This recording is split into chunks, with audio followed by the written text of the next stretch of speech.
Hello, guys. Welcome to the second episode of the Neal Talks Football Podcast. Today, we have again someone very special I've been working on for a while. Sid, great to have you. How are you? Nice to be here. It's been a busy week, so yeah, not Yeah. not too bad, but it's been quite wild this week.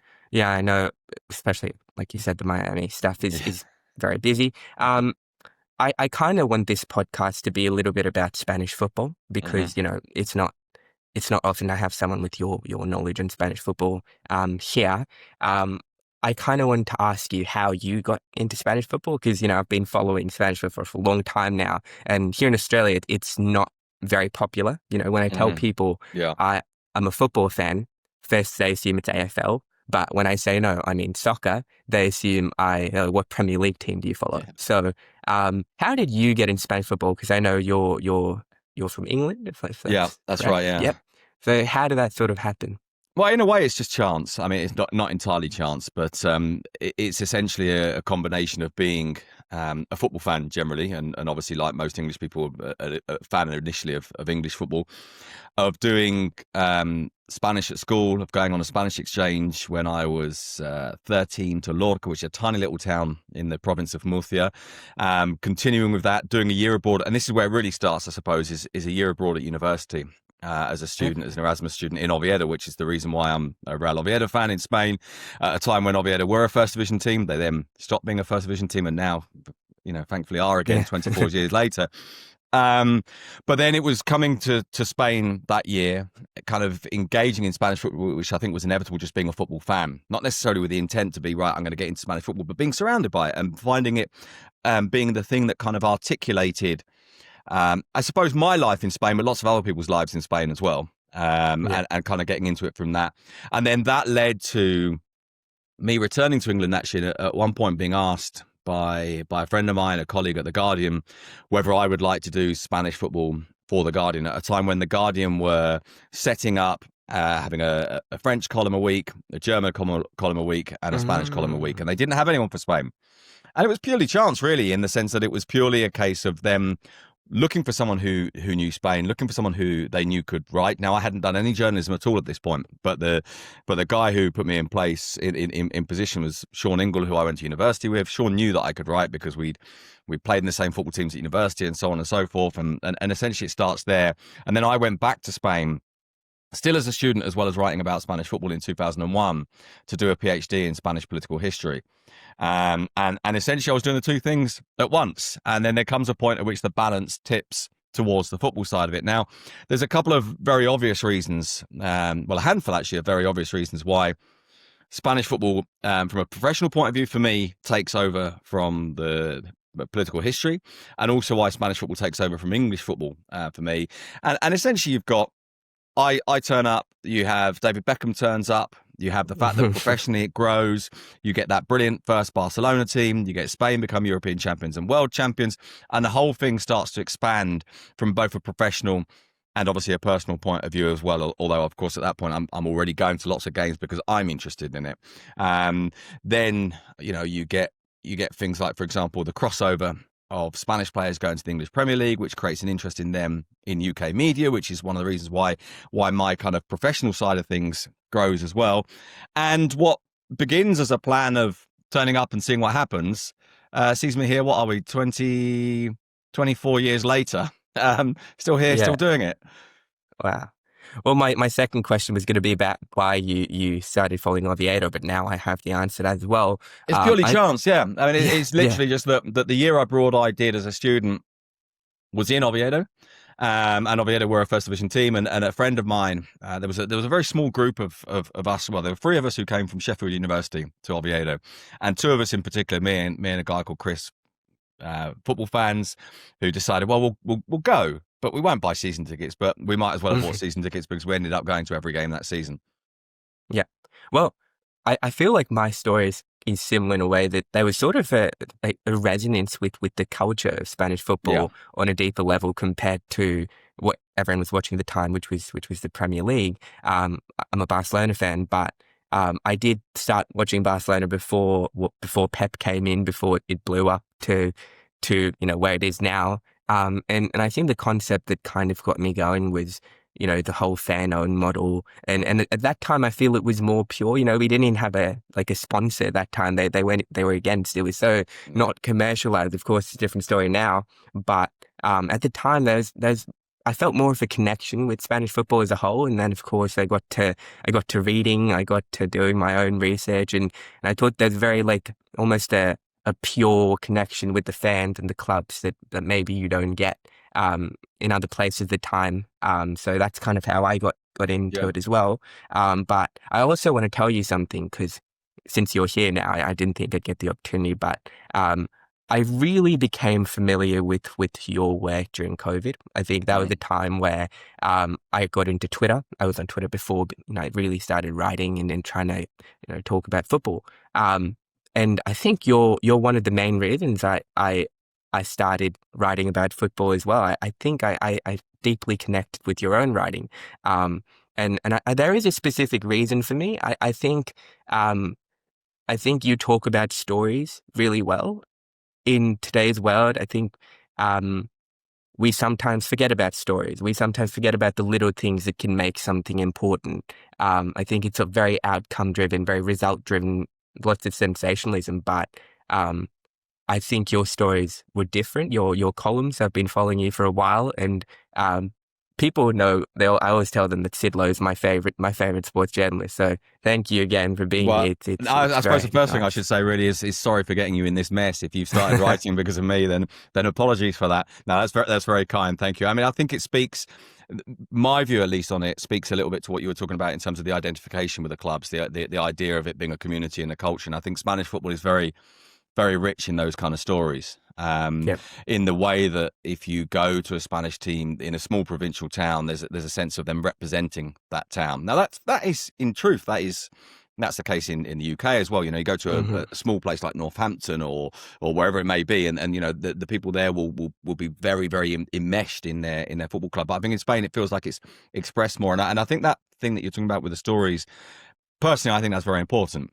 Personally, I think it is about telling stories. It is about telling people why it matters. And I think obviously sometimes the identity of any club, and this is true of Barcelona, it's true of Real Madrid, it's true of the smaller clubs as well, is partly a construction of an identity. There is a degree of truth-telling in there. There's also a degree of falsehood. But of course, the mythology matters because people buy into the myths, and it's what helps them to understand who they are or who their club is. And I think that storytelling part of it is, for me at least, is very important. I think fundamentally, when you strip it all away, it's about the people. And the people are what makes it interesting. Now, look, there's lots of other elements, and I'm always cautious about when I kind of talk about the idea that it's the people that move me and the identification with the club and the social side of it that moves me. I'm always cautious about that not being seen as this is someone who doesn't actually like the game. I absolutely love the game, but it is also true that I sometimes feel that I'm not qualified, for example, to go on a deep tactical dive. That I feel like a bit of a fraud when I sort of think, wow, it's because this player's moved there and this player's moved there. And I think, what do I know compared to these guys? And particularly when it comes to attacking managers, for example, or criticising a manager's decision. Now, look, of course there are moments in a game where I think, well, I wouldn't do this, I would do that, or why doesn't he change this? But then I think, I think he might know a little bit more than me. Yeah, no, I think it's important to keep that in mind. And is that kind of how when you write stories, does it always begin with people? Does it always begin with an element of resonance, maybe? I think it probably does. I mean, obviously, it depends on the type of story you're writing, and occasionally you might be writing something that's more driven by the mechanics of the game itself. And certainly when you do, you know what, even when I do a match report that's a live match report, one of these where you're suddenly on the final whistle, or one of these where maybe even as happens this week in the Champions League, for example, where you're sending it in 3 chunks and you haven't got time to extrapolate a big idea. But even those, I think I normally hang the top of the piece on some sort of human element, even if it's just something very simple like, for example, Bellingham scores for Real Madrid in the Champions League this week, and the top of the piece is about Bellingham's been away for a while and he's not been standing there in front of the fans, arms wide, people singing Hey Jude for a while. And then the rest of it is a fairly mechanical match report in terms of these are the things that happened in the match. But I think the broader pieces, when I've got more time, I think there's normally that human side of it. I suppose as much as anything else, not really because it's a deliberate plan, but just because it's what interests me. And so I naturally go down those routes. Now, I think what happens with me, certainly on the Monday pieces where I write, a big piece about something from the weekend. Mhm. I'm always very conscious that for me, there tends to be an image that catches my attention. And that image is something that I can hang it all around, or something that I've seen, or something that someone said that kind of that essentially tells me or allows me to think. And maybe it's a little bit arrogant to suggest it tells me, and therefore I can tell people. But there's this idea that sort of forms, which is this is kind of what it means. And at some point, and there is a risk. Obviously, there's always a risk of trying to force that. Or this is the backstory that you don't see, or this is the bit of the colour that you don't see. So I'm trying to think of the last few weeks. For example, last week I wrote about Ronald Araujo coming on and scoring for Barcelona. Now, for me, it's not quite enough to say this is the guy that's a defender and scores a goal playing up front. For me, the thing that was interesting in it was him saying to his teammates, I'm going to score, and them laughing at him. And that immediately creates this human thing. Well, actually, hang on. He's all right at this. And so, yeah, I mean, look, every week's different. And it is true that sometimes I will get up on a Monday morning and think, I have no idea what I'm going to say. And you sometimes find yourself sort of scrabbling around. Someone scores a goal in a semi-unimportant game, and you're thinking, what, who is that guy? What's behind it? Or what's that goal mean? And yeah, I suppose in that sense, the short answer, having just given you a ridiculously long answer, the short answer to your question is yes. That I'm always trying to work, always, maybe not deliberately, but it's just the way my mind works. I'm sort of thinking, what is this? What is it about? Not just what is it? What is it about? Yeah. Well, I think for fans, right, football for a lot of people is obviously an escape. There are some people who gravitate towards the tactical side of things, and that's great. But there's also an element of connection that's extremely important. My own experience, I don't get to go to watch football matches all the time living so far, but I was in Barcelona recently, right? I went to watch the game against PSG. Unfortunately, didn't win, but just the way I interact with players, not seeing them through a screen is different. It's like, wow, these people are real. Yeah. Hansi Flick is right there, and Rafinha is sitting on. These people are real. You don't get that feeling through a screen. You almost start. Well, I sometimes almost start perceiving them as characters more than individuals. Yes. And I think it's really interesting that just the fact that you're there changes your perception on these people. And then I think if you can connect that sort of realism, maybe their individual agency in a story, I think that really makes it resonate on a deeper level. And you do that. So yeah. I think that actually you've used a really good word, which I've not really thought of it in those terms. Characters. That these are characters in a story, and I think that's true. And they're characters in a story because they're human. And when you go to a game, and this is one of my great frustrations actually with the way that the management of the media has worked in Spanish football over the last 6 or 7 years in particular. There's an acceleration, if you like, of that process of leaving us out, keeping us away from some of those access. And a lot of time it seems to me that those little snippets, those little things that we see that other people aren't able to see, that I want to share with the readers, because it gives exactly what you're talking, that characterization or that humanization of people. And it feels to me that because of the way that La Liga is, and La Liga not the only ones, everyone's doing it. UEFA's doing it, FIFA's doing the Club World Cup. And I mean, I don't want to, get out the world's smallest violin and start feeling sorry for myself here, but the Club World Cup was a great example of this, of the complete close down of some of the media access that was there, which is really important when it comes to writing stories, not just in terms of having the access to the player so the player can talk to you and tell you things, but so you can see things, so you can see interactions, so you can paint a picture beyond just what you see on the TV screen or what you see in the game. And I think it's incredibly short-sighted of UEFA, of FIFA, of La Liga to cut those down, because actually there's a bit of me, and I often think this when, I'm in lots of ways I'm very critical of Tebas, and I suspect that Tebas, for example, doesn't like me very much at all, but there's a bit of me that sort of thinks, actually, we're on the same side here in theory. And I love Spanish football, and I love the idea of Spanish football having an international presence and so on. And, in many ways, we're kind of after the same thing. Although it's not a deliberately sought policy in my case, it's just kind of the way I like it. But anyway, so you get that access is being denied. But to give you an example of what you're saying, I wrote about Simeone when they beat Villarreal, I think it was. And occasionally you get those little bits of access that can help you frame a whole story. And it can be the tiniest stupid thing. So, for example, the Atletico game against Villarreal, I was at the top of the tunnel. because I was doing that game for the television, so I wasn't doing it for written press. I was at top of the tunnel, and at top of the tunnel at Atletico Madrid, where we do the flash interviews, which are the post-game interviews, immediately after the game interviews with the players. We literally line up at the top of the tunnel is a little foyer area, and where the two teams turn left and right to the dressing rooms. And every single time we have to go there early. So I'm there from about the 88th, 89th minute, waiting for the final whistle to go. So I normally miss the last 4 or 5 minutes of the game. I can see the legs running across the bottom of the tunnel, but nothing else. And every single game, Simeone's the first one up. Straight up the stairs, runs up through straight, literally keeps on running as he goes past us. He doesn't get out the tunnel and out of sight and then stop running. He keeps running until he gets to the dressing room. And that day he didn't come past us. And so for me, the most striking thing was something that no one else would even know. That, hang on, Simeone, and it was because he was out there celebrating. And so there, for me, immediately in my mind is forming this idea that what makes this game different? Well, what makes this game different?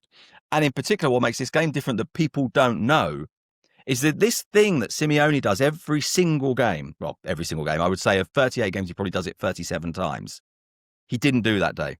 He didn't run up the tunnel. He stayed out on the pitch. He stayed with his players to celebrate because it was such an enormous relief for him. And so that becomes a characterization, as you say, that becomes part of that. I suppose it sounds very highfalutin to put it like this, but part of that storytelling process, I guess. Well, that's very interesting. And also you touched on before we came on air, you spoke about the whole Miami thing and how big it was. I have seen so much stuff from players online. Obviously, we've seen the protests that were sort of censored.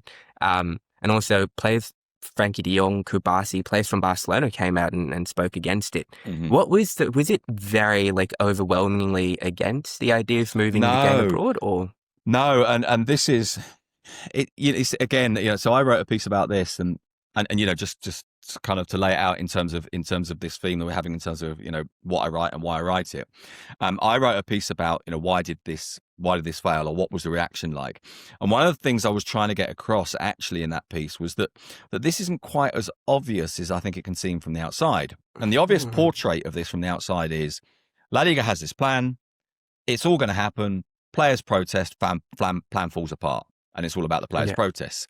And this idea and this assumption, and obviously sometimes you do partly right in response to what you see other people saying, particularly if what you think other people are saying isn't quite grasping it. And you think, well, actually, this tells me that I need to explain something that maybe I didn't know that I needed to explain, because I can see that other people are seeing it slightly differently. And I think there was an assumption that said the players are fully against the Miami game. And I think the important point for me was the players weren't really against the Miami game, or at least never explicitly. What they were against was the fact that they'd been cut out of the whole process, that they hadn't been consulted, that they weren't part of this, that they had been dismissed, that they've been treated as if they didn't matter because of the nature in which La Liga went about this whole thing. And so what that did was those little bits of information that sometimes you see that others either don't grasp them or is being interpreted differently. And by the way, this isn't to say I'm right. It's just, the way I'm interpreting things. And it made me think, actually, the focus here, in a way, has to be, this is about how this was done, not what they tried to do, it's how it was done. And you look at it and you think, from a tactical point of view, Tebas made a huge mistake not going to the players. Because had he gone to the players and dealt with this with them a month or 6 weeks ago, or even 8 weeks ago, or even in the summer when they knew this was a possibility, to be honest, he would have had, maybe reluctantly, but he would have probably had their backing. But because he dismissed them, disregarded them, treated as if they didn't matter, that's where he got the reaction. And so that, for me, was, this is about process. This is about failing to do that part right. Now, in truth, I also think what that does, and I hate to say this because I would love to think that this was a demonstration of player power, and that this was a demonstration of protest and fans standing up for what they believe is right. Whether you agree or not is another issue. And for what it's worth, I don't think the game should be taken to Miami, but that doesn't really matter. It's not about that for me. This was a demonstration in a way for me as well, that it was important to say, and even if the players had continued to protest, this might still have gone ahead. But there's a series of mechanical things happening. And essentially what happens is that in the end, the organisers of this game realise that if we go ahead with ticket sales now, and there's even the slightest chance this doesn't happen, we have this enormous legal liability. And I think in a way it can be defined by the timing. It is not chance that they pull out just as tickets are about to go on sale. Why? Because that's the point at which you can't go back again.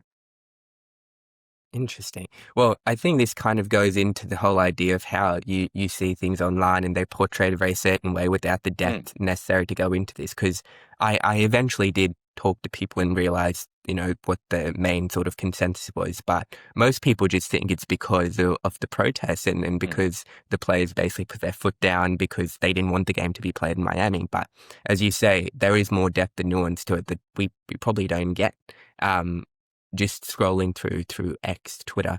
But now on this question, you've obviously been following Spanish football for a long time, and as a Barcelona fan, maybe this discourse is a little bit bad faith from Barcelona fans because of the situation right now, but there's this huge argument about FFP and how it can perhaps be handicapping to the big side, but to Barcelona, how it's not fair that the rest of Europe isn't doing it. I suppose, first of all, I should say I am not a financial expert. I don't know. Neither of us are financial experts, but that's why I'm sort of a little bit reluctant talking about it because, I really don't know the mechanics about it. But do you think firstly, why is La Liga's FFP so perhaps rigid? What prompted this style of implementation? Right. Well, I mean, in a way, the answer to that is very, very simple. And there's a quote from Javier Gomez, who was in charge of the structure of the FFP model for La Liga.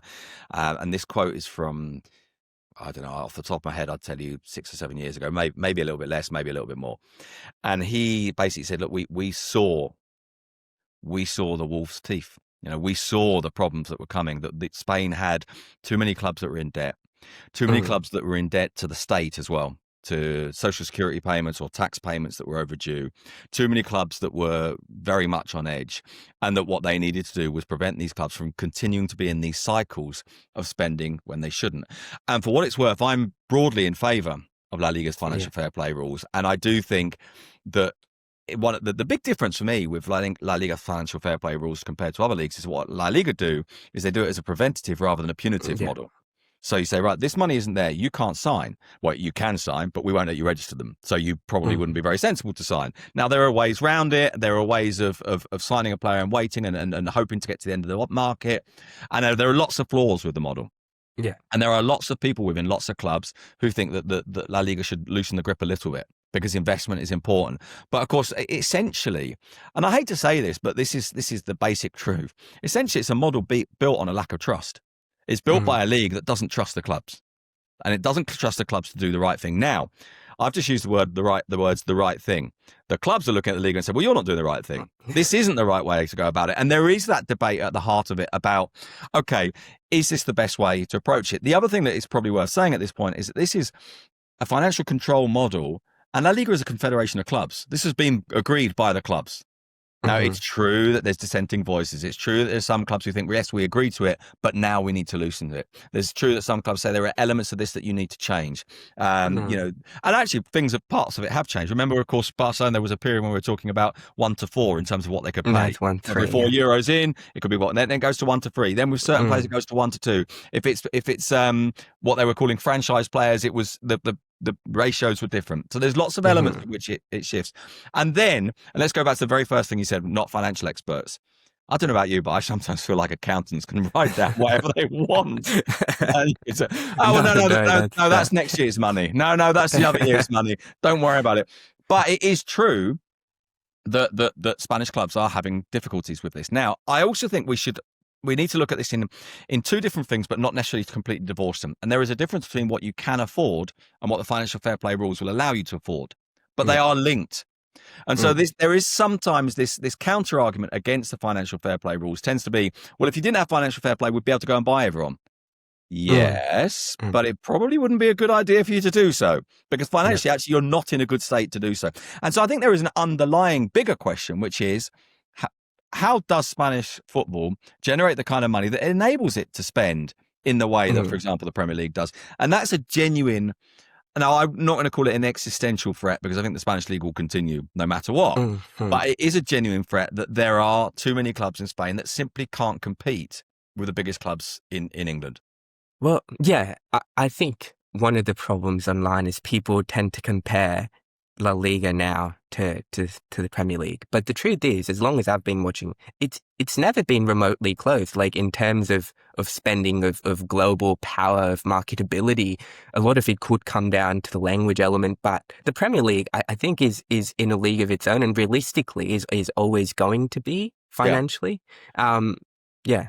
Would you agree with that? Yes, I would. There's a statement this week off the back of the Miami game. Do you know what? My mind's gone blank. I can't remember if it was La Liga themselves who said it, or maybe it was Roch Negaroles, the CEO of Villarreal, and he said something along the lines of, we have to try something because otherwise those other leagues, the Champions League in particular, obviously, but also the Premier League, they are going to leave us behind. And I think you do have to see the Miami game, and this is a terrible way of putting it, but I think it's true.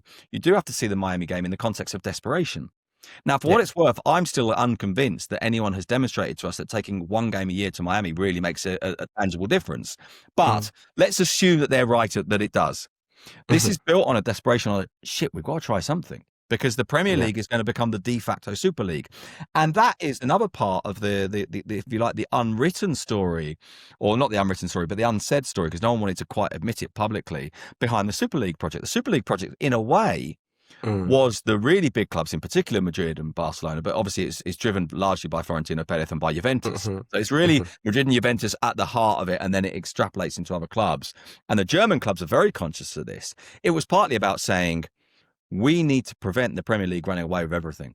And so what do? We build a league where we get 3 or 4 of them in, but not all of them. And we create a Super League, because otherwise the Premier League is going to become the de facto Super League. Now, it will never get to that point 100%. Why? Because Madrid and Barcelona are too big. Because Bayern Munich are too big. But Madrid and Barcelona and Bayern Munich are facing, and there's a big contradiction here. They're facing a problem, which is that, but what if our domestic league becomes less relevant? Now, of course, what's one of the solutions for this, which the Premier League, I think, understood, and I think Spain actually took too long to realise, is one of the solutions for this is you have to make the rest of the league strong. You can't believe that your strength comes from beating up on everyone. No, your strength comes from maybe not winning the league once in a while. Your strength comes from maybe Villarreal or Atletico Madrid, or Atletico, a different case, and they've actually broken with the model a little bit. But Villarreal or Sevilla or Betis or Athletic Club or Real Sociedad or whoever it may be, you actually need them to be better than you sometimes. And I actually think at times Madrid and Barcelona have failed to see that. And La Liga as an institution, I think, was a little slow to see it. I think they've started to. But of course, there's a massive contradiction at its heart, which is that everybody knows. And no one's so naive, not even me, who tries really hard to write about the other 18 teams. Not even I'm so naive as to not realise that Madrid and Barcelona are the big motor of the Spanish league. The trouble is you need others there competing with them. And at times I think that basic fact has been a little bit overlooked. Well, on fair play, as you say, I think now sort of the dynamics of football is so different. Like during the transfer market, you have these groups, like Chelsea has Blueco. You have groups that sign players. It's not only the nation state clubs anymore. It's not only the Middle East. It's also clubs like Chelsea and City. And I think that as well really skews the dynamic. And there's probably a sense from all these big clubs that, well, we have to do something about this because, like you said, Barcelona, Real Madrid, Bayern, too big to be completely irrelevant. They're never going to be irrelevant, of course, but in terms of keeping up, in terms of how much some of these clubs, the sheer sort of capacities they have to spend and sign players is immense. Absolutely, yeah. And also on the footballing side now, I follow a lot of sort of people who are very into Spanish football. I wanted to ask you how you think, what's the difference in terms of the actual playing style? There's this narrative that now the smaller sides, when they face Barcelona or Real Madrid, are more pragmatic. Well, they sort of, earlier there was a tendency to maybe get blown apart a little bit. We used to see some very big scorelines. Of course, Flick came in and kind of changed that last year. But do you see a bit more pragmatism from the smaller sides in La Liga now? I think broadly speaking, the pragmatism is always there. It's just that you see it when it's against Madrid and Barcelona because the realities are so stark. So you get a team, I don't know, for argument's sake, a Levante. I'm just picking a name at random. When they play against Real Oviedo, they're going to play a certain way, and that's pragmatic. When they play against Sevilla, they're going to play a certain way, and that's pragmatic. When they play against Barcelona, they're going to play a certain way, and that's pragmatic. It's just that it seems even more pragmatic to our eye because Barcelona are so much stronger that pragmatism involves a decision to be made about going at it in a very, very particular way. Now, Is that necessarily the right way? Well, what I think Rayo Vallecano and Sevilla showed us is maybe not. We tend to see pragmatism as park the bus. And it's, obviously we have to, I think sometimes we have to unpack the word pragmatic, but we see pragmatism as parking the bus. And actually what Sevilla and Rayo showed is against a team like Barcelona, you know what, maybe parking the bus isn't a great idea because you just allow them to keep coming at you and they'll eventually go past you. Whereas if you go at them, given the nature of the way that they play, you'll perhaps get opportunities. But I do think it's there. I do think the idea that everyone in Spain plays lovely tiki-taka football is obviously not true. But again, we're coming back to that thing about narratives and the construction of storylines and myths, and the myths, people buy into the myths even when they're not always entirely true. So I think there's an element of that. I think it is still, there are some differences with English football. I think it is less up and down. I think that's to do with culture. I think it's to do with the way games are refereed. It's to do with the way we analyse games. It's to do with the way that fans respond to games. It's to do with the noise in the stadium. It's to do with the surfaces on the pitch. And of course, then it's to do with the reality of the players you've got. So yeah, I think we are seeing more pragmatism, but I think we're also seeing that because the kind of the reality with which for which pragmatism is a response is very stark, basically. I'm going to unpack the word pragmatism a little bit. For me, I've always thought about it, but I think in a lot of ways, pragmatism is setting yourself up for the best outcome. And that's not always, like you said, it's very circumstantial, right? And this also goes into the infamous high line talk with Barcelona with Flick. I think people talk about it and they're like, it's suicidal. It's why don't they just push the line back? And I suppose they could, right? That is an argument, and we haven't seen it yet. But at the same time, it's also about how enabling it is. I think if you look at Flick, one of the biggest things he's done coming in is profiling his team the right way. The truth is, Barcelona don't have defenders that are so great. You don't have prime Piqué or prime Ramos anymore with Real Madrid, but you have to set yourself up for what you can do best, right? And that is, in my opinion, that is pragmatic. How do you get the most out of Rafinha, out of Pedri, out of De Jong, out of Lamine? And he's been able to do that. So I do concede that, yes, there is the element of sometimes Barcelona can be naive, but at the same time, to say that Flick is somehow being irrational with how he sets up doesn't quite resonate with me. Right? Nah.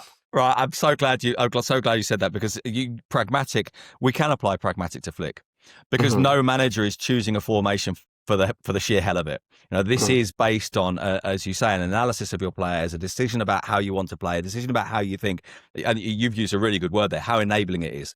So you think, for example, I'll give you the most basic example I can think of right now off the top of my head.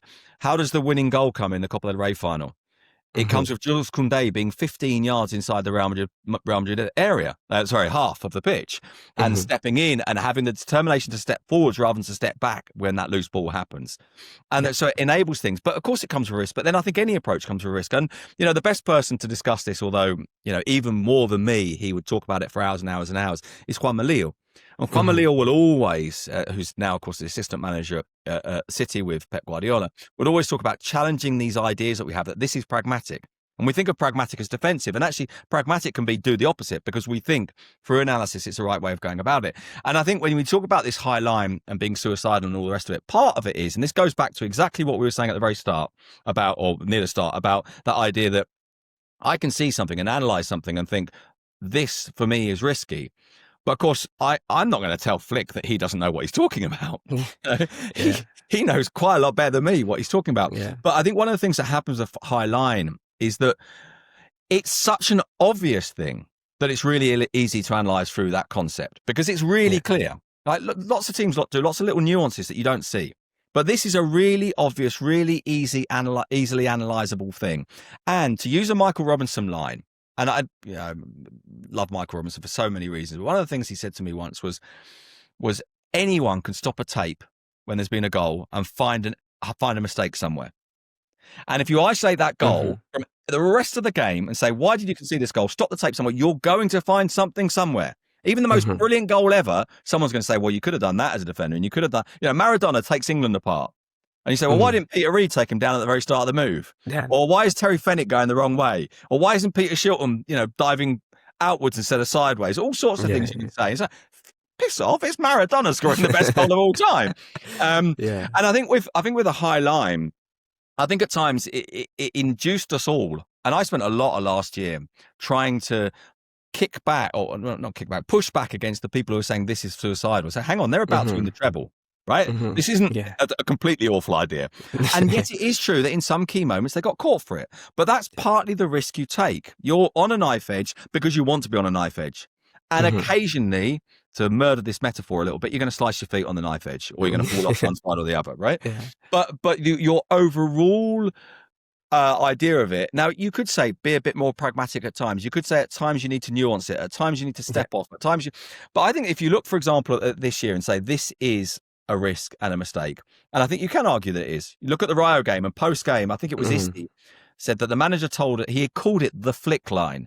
And Rio were very clear, this is the flick line, this is how you beat it. Sevilla definitely beat them that way. Yeah. Against Girona at the weekend, they should have been beaten because Girona go through them 3 times, absolutely clearly. But you say, okay, so the high line doesn't work. Does the high line not work? Or is the high line not working? And it's not the same thing. Because if the high line is well judged, if it's well timed, if you've got the right players doing it, if the press around the pitch is good, preventing the other team from having the time to see that pass, all of those things are elements that go into it. And I was looking at some stats last night. We used them on ESPN. The difference between this year and last year in these first, 8 games in, and the Barcelona stats, and the really striking difference. Number of offside, number of goals conceded, all that sort of stuff. The really striking difference was number of times per 90 minutes that Barcelona press. And this year, that number is way down. And so then you think, maybe it's not about the line. Maybe it's about not stopping the passer. And so, all of these things come together. And yes, it's true that line is a really easy thing to highlight. And yes, it's true that line carries risks. But anyone who thinks that Flick does it because he's some sort of lunatic, it's just not true. No, you talk. I have been speaking about the press consistently on Twitter because I think, like you said, people look at the highlight. It's the most obvious thing you can see. It's so easy to see. That's the thing. So easy to talk about the highlight. Poor highline gets all the blame, but there's so much going on. Like there's so much going on within the game. Weirdly, Barcelona this year, obviously, so many injuries as well to key players. Yeah. And apart from injuries, also I think fitness, and they've come back. Lamin's been playing these past few games. I don't think he's been fit enough. Firmin's just come back and he looked great, but again, Barcelona look weirdly fatigued. Like I watched the other game and Pedri was out on his feet. The players, there was so much fatigue and I can't let you go without talking about the Clasico a little bit. But looking ahead to the Clasico, I think this is the first time since Flick's come in that I am a little bit apprehensive because of the dynamics around not just the high line. It's not as easy saying, the high line, Mbappe just going to run in and score a hat-trick. But I think there is something going on with Barcelona, and it could just be as simple as saying, the players are very tired, they've had issues with injuries, and we don't need to overanalyze it to that level. But since pre-season, I'm a Barcelona fan, Flick's been his tone has been a little bit different. Totally and I have noticed that. And at the time, I wasn't hyper conscious of it. But as the season's gone on, I think how he keeps alluding to work ethic, working as a team, as a collective, that's become more pronounced. I completely agree with you. And the problem with this, of course, is it's not a tangible. It's very difficult to demonstrate. It's very difficult to see it and to illustrate it. But I think you're right. I think you can hear it in what Flick says. And I think what you hear there is the natural concern about success breeding failure. That success breeds a sense that it's all okay. The natural concern about a player like Lamine Yamal being so brilliant this young, and what happens to a player like that. And it's a natural process, by the way. And this isn't about pointing the finger at a player. It's about what happens to a player like that when he's suddenly thrust into a new world, and what does that do in terms of some of those basic elements of the press and the aggression and the character and all of those kind of things, which can sometimes feel a bit cliche to talk about, but they're real. And for example, in things like the press, I think you're right. The fatigue. It looks like a handful of players are very fatigued. I think the absence of Rafinha is enormous in this. Yeah. I think Rafinha is possibly Barcelona's most important player, which is a mental thing to say maybe when you consider the quality of some of the players around him. But I think he's really, really important. And I think as well that the thing about the press, and this is something that depends, obviously, you don't often get the chance to talk through these kind of things with managers in depth. In fact, you very rarely do. But occasionally you'll get a manager who will even if he's not the manager of the team in question, who will explain things to you. And there's a couple of managers that I've spoken to about this, is that the idea of the press being about the physical ability, it's actually more, they will often tell you, well, these ones have, to me at least, it's often more about the mental activization. It's about how quickly you see it and you react to it, how focused you are, how determined you are to, and these can be very fine margins. You go into a game, I've known players who've said that at the end of a game, they're mentally exhausted. Because the whole game is so, that move's got to happen now. That move's got to be happening in advance. That moves, and there is a greater degree of thinking about it than you sometimes might imagine. Yeah. And I think that's part of it. And I do think Barcelona have, if you like, you see, the risk is now that this gets picked up as an attitude problem. And actually, they do have an attitude problem. But that's not to say because they're all dickheads. And they're all, they're all up themselves now. Yeah. But there's that kind of natural slight thing. And I think what Flick is trying to do is maintain that tension, maintain that competitive edge. And one of the reasons that they won last year was because they hadn't won before. Because they have a new manager saying, right, we've got to do it this way. Absolutely no half measures. This has to be done. It's one of the reasons why I think Xabi Alonso, for example, has gone into Real Madrid at a good time. Because you're much better off going in after failure. And particularly a failure like last year. A huge failure that says that those things that you try and sell to the players as ideas, that players might not buy, but when they've just lost, they're more likely to buy it. The last thing you want is to go into a team that's just won everything, which is why, for example, to give you a little side one, I was so amazed by Liverpool winning the league last year post Klopp, because you think, they've got to change everything. But then you've got a manager saying, right, we'll do something a little bit differently, but not enormously differently. And so I think Barcelona do have a kind of, if you like, a mental activization issue there. And that's not so easy to say. Everyone's going, right, lads, we've got to try now. It doesn't quite work like that. It's about culture and attitude and application and alertness and so on. And every now and again, maybe it needs something just to trigger it back into place. And maybe a Clasico is the kind of game that does that. How do you see the Clasico going? I know with Madrid as well, how have you can tell me how you see the game go, but how have you seen Madrid with Xavi Alonso coming in? Right. So, I about 2 or 3 weeks ago on our podcast with me and Phil, we were talking about this, and I said, I'm starting to think that Real Madrid are going to be boringly good. In that I was watching them and thinking, they're not very exciting. They don't make a huge amount happen, but I can see a structure in place now. I can see an idea forming. I can see players being disciplined within that structure. I can still see 1 or 2 big flaws in the middle of midfield, for example. They just don't really have that central midfielder, which is why, of course, they're trying to convert Arda Güler into that role, which is sort of working, but kind of sort of not. I'm not quite sure yet. But I was starting to see a structure, and I was starting to think, right, this is a team that won't get caught very often, that maybe will lack a little bit of something extra in the Champions League, although they've got, when you've got a player like Mbappe, you've always got a chance, I suppose. But the structure is in place and it's starting to look good, and they're going to be boringly good. And then what happened, almost as soon as I said that, Atletico go and put 5 past them. And I think, all right, well, maybe that theory is complete rubbish then. So I now look at them, and I still think I was probably right. And at the Atletico Madrid game, they got caught with a couple of mistakes. I think Bellingham coming back in the team too soon. I think the search for the ball to behind the left back, between the centre back and the left back in the air, which is exactly, by the way, how Atletico beat them 3-1 a couple of seasons ago, when Real Madrid then went on and won pretty much every other game, except the games against Atletico Madrid. And so I still see the structure there, and I see the structure as one that's suiting Mbappe. The big surprise for me is how well Mbappe has adapted to number 9. And I didn't see that. At the start of the season, I was saying they still have that issue about him and Vinicius wanting to be in the same space. They seem to have resolved that now. Mbappe seems reasonably happy not having to drift out to the left-hand side, leaving that for Vinicius to be there. Vinicius has had a weird start to the season, but his numbers are still quite good, even if his performance levels haven't been in previous seasons. And I do think they are getting certain things right. And I do think there's a structure and an idea there. And having criticised the obsession with the high line, I do think that high line plays to some of Real Madrid's strengths. And I do think there is a question there about, can Mbappe get the timing right? Can Real Madrid find the passes without Barcelona pressing them to release him? And of course, he only needs to catch Barcelona once or twice, and that could be decisive. If you look at last year's Clasico, 12 times Real Madrid were caught offside, 8 of them were Mbappe. And I must admit, there was a bit of me, and again, far be it from me to tell Kylian Mbappe how to play football, but there was a bit of me thinking, you're so much quicker than them. Give them a meter. You know, you don't need to be right on the shoulder. You don't need to be running the risk of catching offside. And I think those are things, and those mechanics are things that you do learn. The knowing when the pass is going to release and when you're going to go, for the passers to know when you're going to go. And I must admit, I look at that and I feel like Real Madrid are favourites in this game because of everything that we've seen so far this season.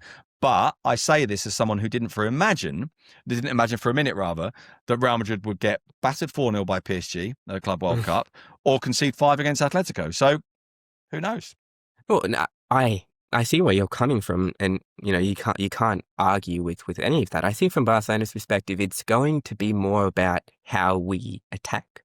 Because I think there's an element of that as well. Yes, absolutely. I think with the high line, if you think about last season, they conceded goals to Atleti, conceded goals to Madrid, could have conceded more, of course. But right now, when I look at Barcelona, of course, the high line and this pressing structure is not going well. Work has to be done in that regard, but also the way they're attacking, like the Sevilla game, for example, the PSG game, the second half. I'd never really seen Barcelona play like that. I think the question marks come in: is Lamine 100% fit? Is Pedri sharp enough? Fermin Lopez? And for Barcelona, the biggest advantage they have, I think, is the midfield. Because, like you said, the Google thing with Madrid isn't quite working. It's often quite Tchouaméni is sort of sitting there and then Google is doing his own thing, but they can get caught out as well. I think we saw against Juve. But, of course, they won't play the same way against Barcelona because of how passive Juve were. But I think Barcelona have to be more proactive on the ball. I think Pedri and Frenkie de Jong have to find a way to control the game. Which is going to be difficult. But if you can do that, and I think a big question mark as well is Rafinha going to be back? You said Rafinha was one of the most important players, and I agree with you. I also would say that his dynamic with Balde is incredibly important, both of them working together, because, you know, Joan Martin maybe gets unfair hate sometimes. He does try, and he is very good on the ball, but that sort of transitional protection you get with Balde's recovery pace, his ability to both overlap and track back, in combination with Rafinha's all-out intensity and high-octane style of play, I think is something we've missed so much, especially in the press. And if those sort of things get going, I think what I will say is this is going to be a close game. I can't call it. Like, I think last year I was quite confident after the first Clasico that we had Madrid's number, but this year I have to admit, I am a bit apprehensive going into the game. I also think there's another thing. You talk about how Barcelona attack. I think there's another thing that's worth remembering here is that Barcelona, I think, are likely to dominate possession. I think that midfield is stronger than Madrid's midfield, and also a different type of midfield. The other thing that I think we didn't always appreciate or embrace with Barcelona last year, you look at the Clásicos, you see it, but I think you see it in other games as well. Often when Barcelona attack best is actually when they go long. When they go through a high line, when the other team is stepping into them and they go sprinting into the space behind them, particularly Rafinha. And that's where one of Rafinha's greatest strengths is that dynamism, which actually Rashford does have. And my doubt with Rashford has been about the close spaces, and I never had any doubt about him going beyond people. And I wonder if Barcelona do have that risk of sometimes the control in midfield almost being too much, and giving the other team time to drop in and then not having the space to run in behind them, because Barcelona do that really, really well. And Barcelona are that curious combination of really technically good team in tight spaces, good around the area. And you don't want to sit back against Barcelona because they will find a way through against you eventually. But if you step up too far, they'll go straight beyond you. And that was one of the things that made the first hour, at least, of the PSG game so much fun. You have both teams pretty much standing on the halfway line. You go, wow, there's 60 metres behind both of these defences. And it's all about the intensity of not allowing anyone to play that pass into the space. And for an hour, it was a lot of fun because it's like, wow, you know, close. But one pass goes and suddenly everyone's streaming into this space.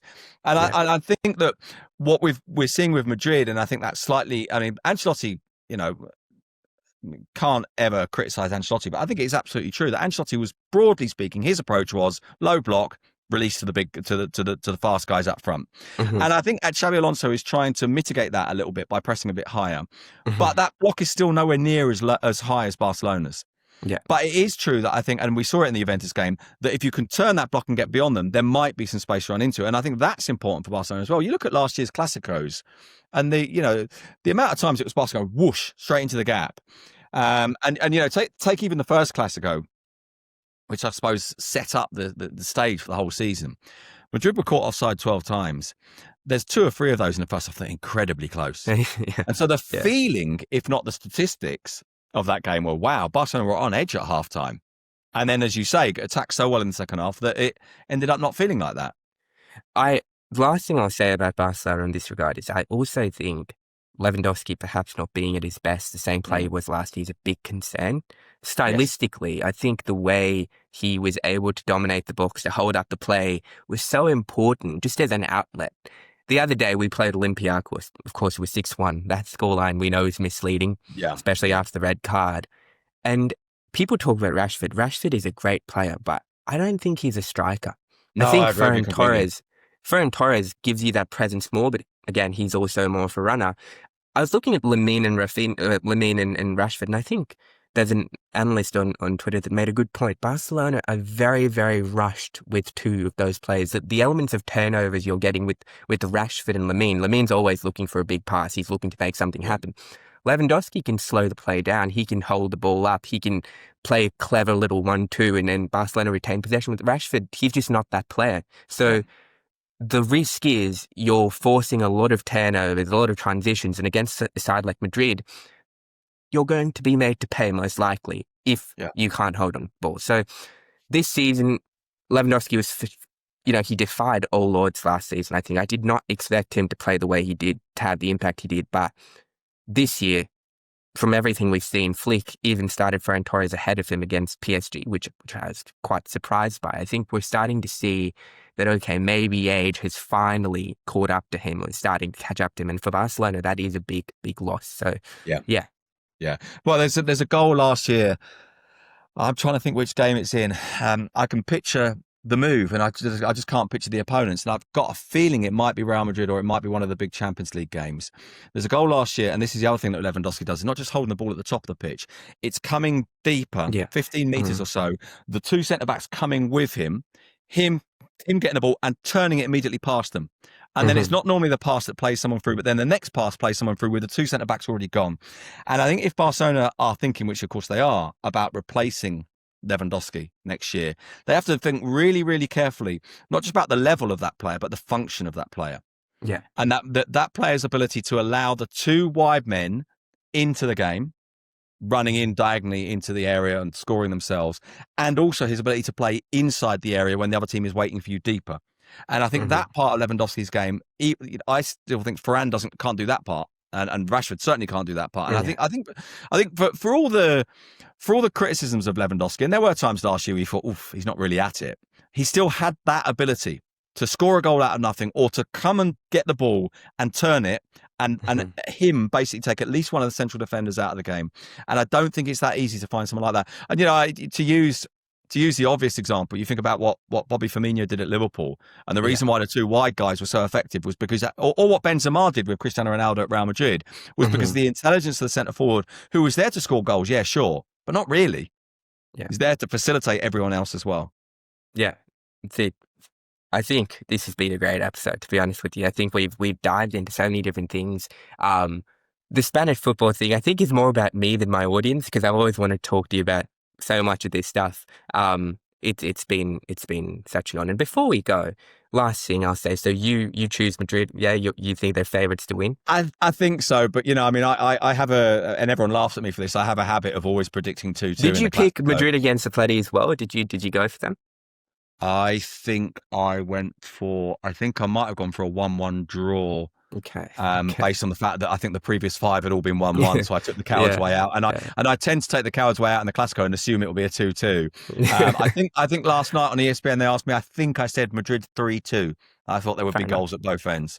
Okay. Well, thank you so much, Sid. Thank you so much for coming on. Hopefully we can do this again sometime. And it's been a pleasure to talk to you. And thank you for giving me your time out as well on a weekday. Thank you so much. Appreciate it. No worries. Pleasure. Cheers.